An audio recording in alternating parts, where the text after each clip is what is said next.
किस नंबर 2। एक तो मैं पहली ही अम्मी की हरकत से अफसरदा था और फिर उनकी ये बेहयाई देखकर और शर्मिंदा हो गया।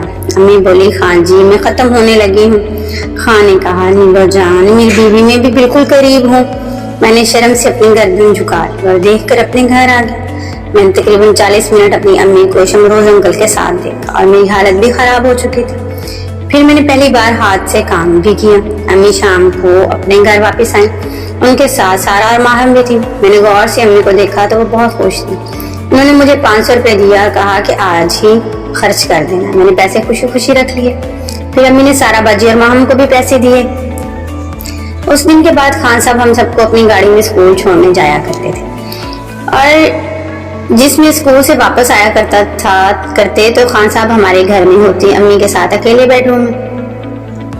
मैं या फिर छत पर अब्बा का कोई पता नहीं था। खान साहब का कहना था कि वो तालिबान की जेल में है और उनको आने में 10 साल लगेंगे।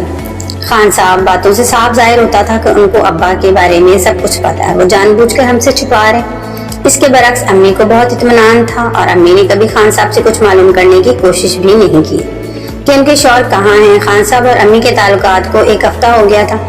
सारा बाजी कुछ मामला समझ गई थी और उनको जब अम्मी ने किस बात पर ना रोका तो वो भी ज्यादा मॉडर्न हो गई। बाजी के कॉलेज में लड़के और लड़कियां एक साथ पढ़ते थे और उनकी दोस्ती तो सबसे थी, मगर खास दोस्ती आदल से थी। अम्मी ने कभी इस पर एतराज नहीं किया, बल्कि बाजी को शय दी और उनको भी साथ रहने के मौके देती रही। फिर एक दिन खान साहब ने प्रोग्राम बनाया फार्म पे जाने का।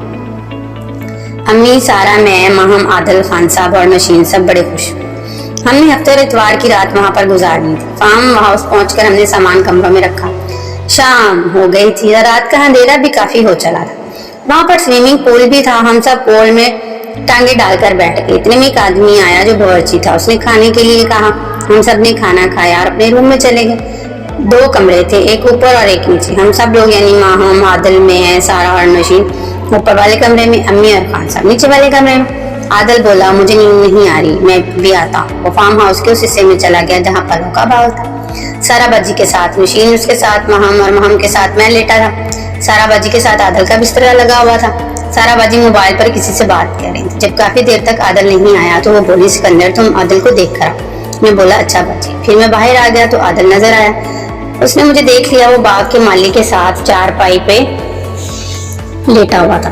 मुझे पता था कि आदल शौकीन है, लेकिन उस वक्त और इसका एक काम करने वाले से शौक पूरा करना मुझे अच्छा नहीं लगा। उसने भी मुझे अपने पास आने को कहा। फिर बोला कि सिकंदर यार किसी को बताना नहीं प्लीज। मैंने देखा इस आदमी ने आदल के साथ अपना प्रोग्राम जारी रखा हुआ। कुछ देर बाद आदल मेरे पास आया और उस आदमी से मेरा तारुफ कराया। इस आदमी का नाम दिलावर खान था और 2 साल से फार्म हाउस पर रहता था। दिलावर खान बहुत ताकतवर आदमी था। उसका वजूद भी काफी खूबसूरत था। मैं उससे बहुत मुतासर हुआ था।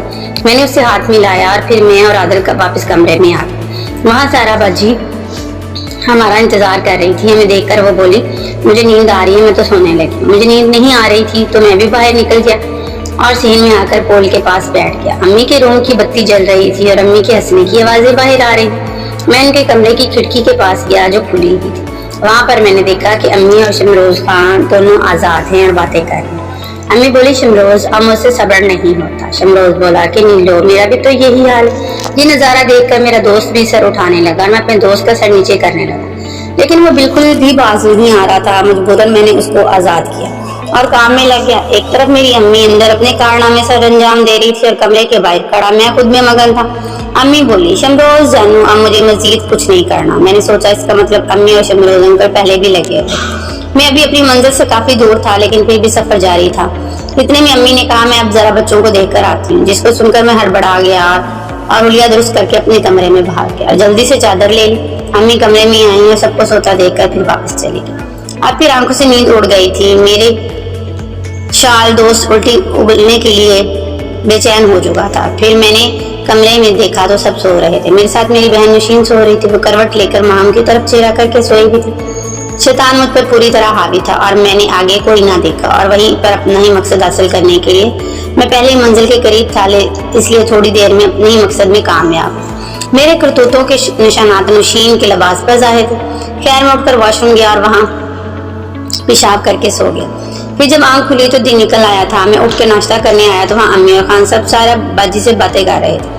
मम्मी सारा बाजी को कह रही थी कि आज رات ہم سب یہاں کیمپنگ کریں گے. سارا باجی خوش ہو کر بولی کہ میں تیار ہوں, کب جانا ہے؟ خان صاحب بولے سارا بس شام سے کچھ پہلے. خان صاحب نے کبھی سارا کو بیٹی نہیں کہا تھا. ہم سب جلدی جلدی تیاری کرنے لگے اور شام ہونے سے پہلے ہم سب دریا سامن کے کنارے پر پہنچ گئے. امی, سارا باجی اور نشین نے جینز اور وہی گلے کی شرٹس پہنی ہوئی تھی اور خان صاحب نے اور عادل نے شارٹس نکر پہنی تھی. مام نے فراک پہنا ہوا تھا. ہمارے ساتھ ایک گن مین دلاور خان بھی تھا. دلاور اور نواز گن مین نے خیمہ لگا دیا. پھر آس پاس کی سب جگہ کو صاف کیا. پھر مچھردانیوں کو چاروں طرف لگا دیا. میں, عادل, سارا باجی, نشین اور ہم دریا کی طرف چلے گئے. وہاں بڑی بڑی چٹانیں تھیں اور پانی کا زور بھی تھا. ہمارے پیچھے پیچھے ہی دلاور خان بھی آ گیا. سارا باجی نے کہا چلو یہاں کوئی کھیل کھیلتے ہیں. نشین نے کہا چھپن چھپائی کھیلتے ہیں. سب نے کہا یس یس یہ سب ٹھیک ہے, مگر میں نے کہا نہیں کوئی اور کھیل کھیل لیتے ہیں. سارا باجی اور عادل نے ایک ساتھ کہا نہیں اب یہی کھیل کھیلیں گے. پھر وہ سب چھپ گئے اور میں چور بن گیا. دریا کے ساتھ ساتھ بڑے بڑے پتھر پڑے تھے, سب وہاں چھپ گئے. میں نے پہلے نشین کو پکڑ لیا, پھر ہم سب باری باری چور بنتے گئے. کھیل میں نے یہ نوٹ کیا کہ ہر باری کے خاتمے پر باجی اور عادل دیر سے سامنے آتے تھے اور دلاور خان بھی ہمیں وہاں جانے نہیں دیتا تھا جہاں باجی اور عادل چھپتے. ہم کوئی 1 گھنٹہ کھیلے اور اس ٹائم میں وہ دونوں ایک دفعہ بھی چور نہیں ہوئے. اور آخری دفعہ جب باجی اور عادل واپس آئے تو باجی کے چہرے پر کچھ عجیب نشانات پڑ چکے تھے اور عادل کی شرٹ بھی لال لال نشان تھے. پھر کھیل ختم ہوا تو ہم سب نے کھانا کھایا.